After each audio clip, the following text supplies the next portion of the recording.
Okay, this is Orlando Wilson. What I want to talk about in this video quickly, as always, is something I've bumped into over the years. And that's people that panic. And this is where if you're in a situation, a stressful situation, potentially hostile situation, where if people panic, it can escalate the situation. Excuse me. In the close protection business, you've got to remember the clients are looking to you to actually look after them, to keep them calm. You think about it from their perspective, as the person you're hiring to look after you and keep you calm is afraid and panicking, you're in a fucked up situation, right? Because a lot of the clients, the reason they're hiring you is for reassurance. They want somebody there that's confident enough to be able to deal with any problems and make sure they're safe. If their protectors are panicking, okay, then it can be a little bit of an issue. Let me give you a couple of stories. I don't have too many stories. One, I remember years and years ago, a long time ago, when I was in London. I was doing an event, black tie event, at a hotel on Park Lane. That has a big ballroom right under Park Lane. And in the day, I used to spend too much time there. And I remember I was there working with one guy one night. It was two of us, some black tie function. I forget what it was, no idea. I can't remember what the hell it was. But I remember we was there and some guy had a heart attack. They were just having their dinner before speeches and everything else. And somebody come up to us, the guy's had a heart attack, etc. The other guy I was dealing with, I remember he was a good guy. I can't remember who the hell he was, but he was a good guy. And their reaction to somebody having a heart attack was, first thing at night was, for fuck's sake, we have to deal with this shit now.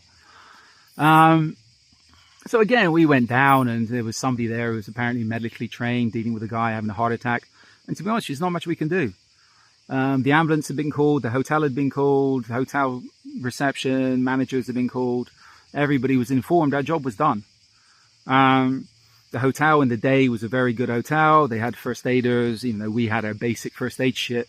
And they had more qualified first aiders. They had a good first aid kit. Somebody come down. They'd done a very good job, etc. Ambulance crew turned up, evacuation, everything was smooth.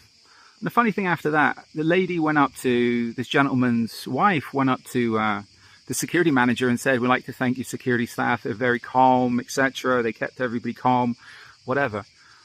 Yeah, we wasn't keeping everybody calm. We didn't really give a fuck. We just wanted everything to go nice and easy because it's the start of the evening and we want a quiet shift. Yeah, we want to go grab our coffees and get everybody out at the end of the night and just go home again. That's it, it's business. But this is where if people panic, and I remember that same location, and I got a few stories from that place. We were there doing one event one night, and they had brought in another security company who was working directly for the hotel. For a company that had the contract with the hotel, so we're working for the hotel. But the event providers brought in their own security, and generally they were Muppets. And we had some guy come running up to us panicking because there was an unattended bag in the fucking down where people are having dinner, etc. on the event room floor. And all it was to us, again, this is somebody most probably from outside London somewhere, the first time he's ever been in a 5-star hotel. First time he ever wore a dicky bow, a black tie, etc. And now he's in the center of the universe and oh my God, there's an unattended bag.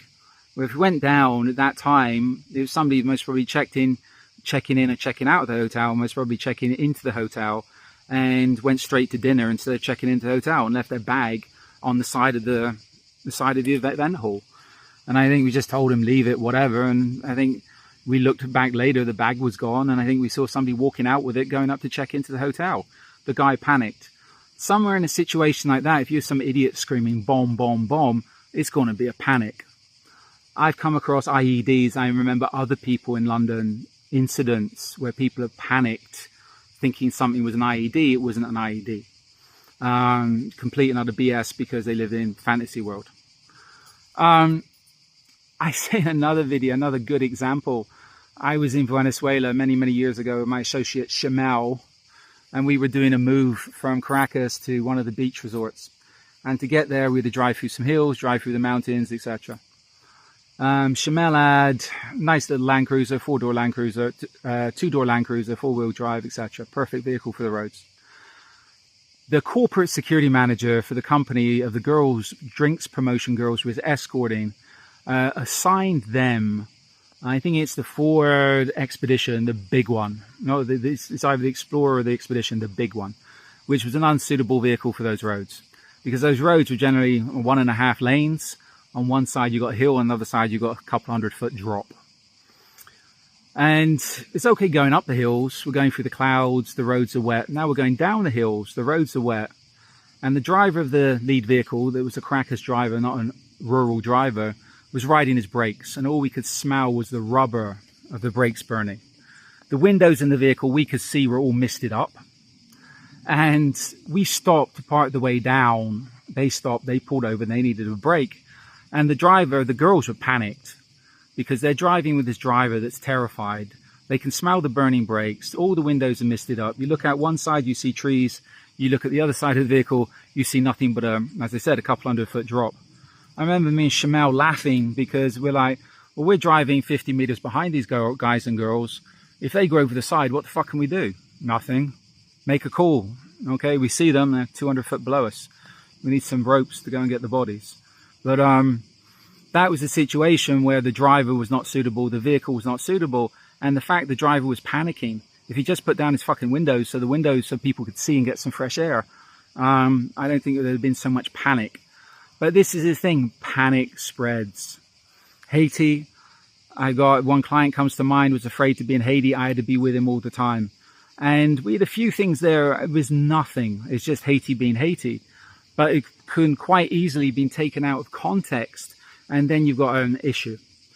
If you're dealing with armed people, and this is another thing I was always wary of in the US when I was employing armed protection people, armed guards, when I'm working with armed people today, is if somebody panics, or if there's you see this all the time, I say, with American cops. Somebody panics, somebody pulls the trigger, somebody ends up dead. If you're dealing with firearms, you need cool-headed people. So this is where you've got to be very careful, especially when you're dealing with armed people. I remember, again, another Haitian story. I remember we'd done a job there years ago. When I got back, the client was very, very happy. Everything went flawlessly as far as they see. And I was laughing with the person that put the clients on to me. I said, well, they didn't see the point where I nearly pistol whipped one of my guys in the fucking parking lot outside the hotel because they tried to pull shit on me because they wanted more money. Your typical stuff. Well, what was it? Oh, the client's can afford more. I want more money. I'm taking the vehicle. I'm not coming back, and fuck you.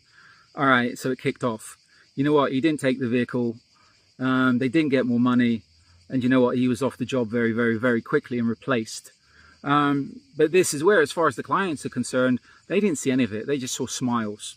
And I've been on jobs where behind the scenes, it's been, how can I put it, very, very, a lot of friction. Some cases, a lot of blows and friction. But again, the clients don't see it. The clients get their service. And if the people are professional, the client shouldn't see it. The client should just get peace. The client, you're there to install confidence in the client and make sure everything goes as smoothly as possible for them. So, just my opinion on a few things, as usual. In the meantime, follow me along on social media. I have an array of books up on Amazon that talks about various aspects of the security business, close protection, counterinsurgency, kidnap and ransom. Also, I've got 4 crime fiction books up. And also follow us along on social media. I prefer LinkedIn. We're also up on X, etc. But follow us along. You have any questions, reach out to me. I will get back to you in time. Just give me time. But in the meantime, remember, always be good, stay safe, and stay out of trouble. And again, don't go panicking about shit.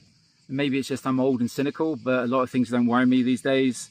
But again, if always avoid the people that panic, the highly strung people, because they don't belong in the close protection business. Once they start panicking, panic spreads, and it's the last thing you want.